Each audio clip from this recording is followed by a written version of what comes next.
Little Nightmares built its entire identity on making you feel small, alone, and completely powerless. So when Bandai Namco announced that the third game was adding cool, letting you bring a friend into that nightmare, the fan base split right down the middle. Does having a partner ruin the dread, or does it make it worse? I'm here at Adoogez to tell you exactly which one it is.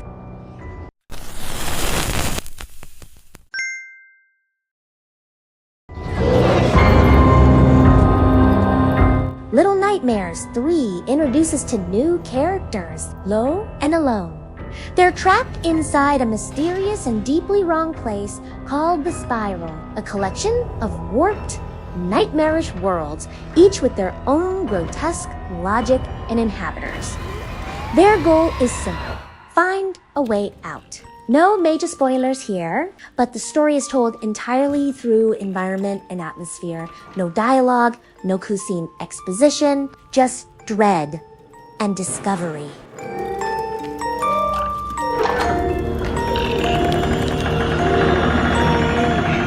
The core loop here is what fans of the series already know: move through a side-scrolling environment, solve environmental puzzles, avoid or hide from terrifying NPCs, and push forward. What's new is that Lo and Alone each carry a different tool.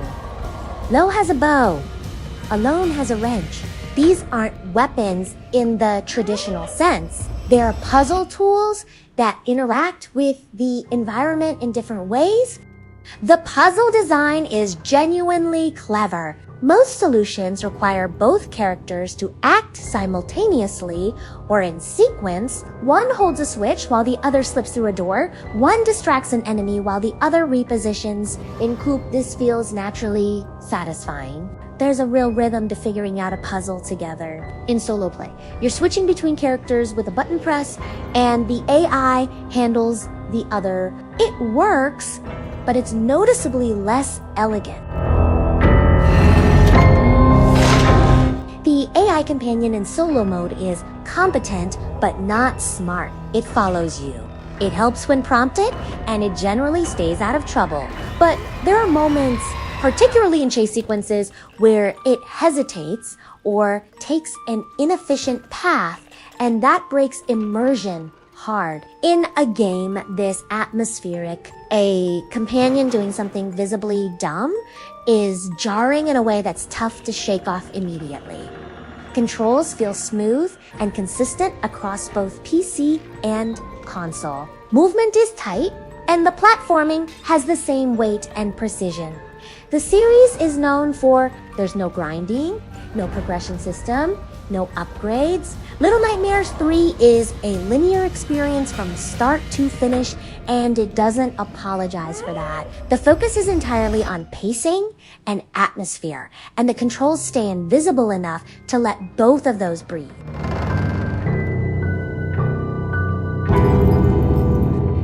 Let's get into the co-op question, because it's the entire conversation around this game. When you play Little Nightmares 3 with someone else, the dynamic shifts in a way that's genuinely interesting. Horror becomes shared. When your partner panics and breaks cover, or freezes at exactly the wrong moment, the tension multiplies. It's not just your fear anymore. It's collaborative fear, and that's a design idea that actually works. But there's a trade-off.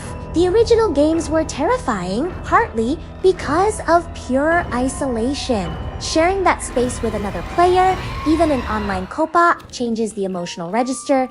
You laugh sometimes.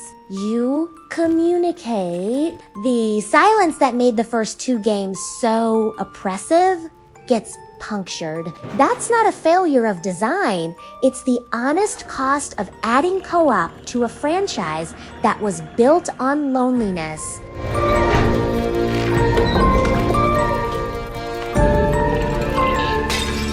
The world design inside the Spiral is where this game absolutely earns its place in the series. Each chapter takes you to a completely different kind of nightmare environments that feel like they follow rules. You don't fully understand.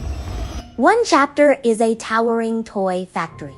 Another is a desert city frozen in a kind of wrong stillness. The visual language is surreal and deeply unsettling in a way that only Little Nightmares knows how to do.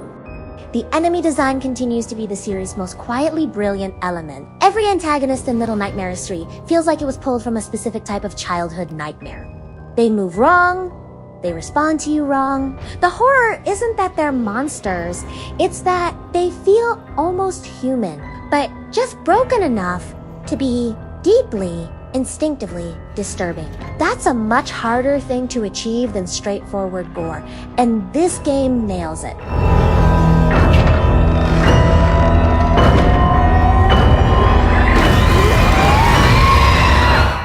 The sound design and score deserve direct recognition. Every chapter has its own sonic identity, textures of ambient noise that make silence feel threatening and sudden sounds feel catastrophic.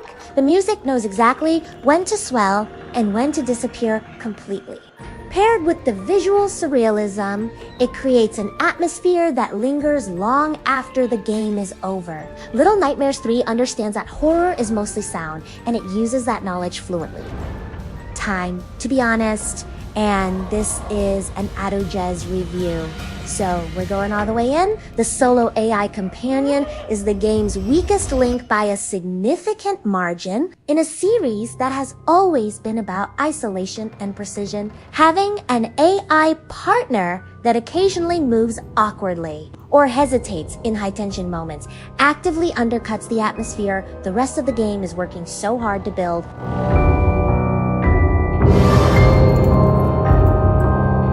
The game is also noticeably shorter than some players expect for the price point. Most playthroughs land between 5 and 6 hours. Little Nightmares has always been on the shorter side, but with Koopa added as a selling feature. The runtime feels like it needed an extra chapter or two to fully justify the full price ask. It's a lean experience, not padded, which is good, but lean to the point of leaving you wanting considerably more.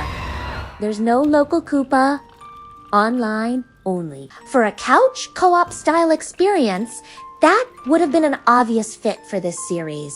The absence of split screen or local play is a strange and disappointing omission. Some players on PC have also reported occasional stuttering in certain chapters, particularly the more densely detailed environments, which is a technical rough edge that patches need to address more thoroughly. So, where does Little Nightmares 3 land? If you have a friend to play it with online and you love atmospheric puzzle platformer horror, this is a bite. The co-op dynamic genuinely adds something to the series formula, and the world design is some of the most inventive the franchise has produced. The atmosphere is still exceptional. The horror still works. It's a worthy entry in the series.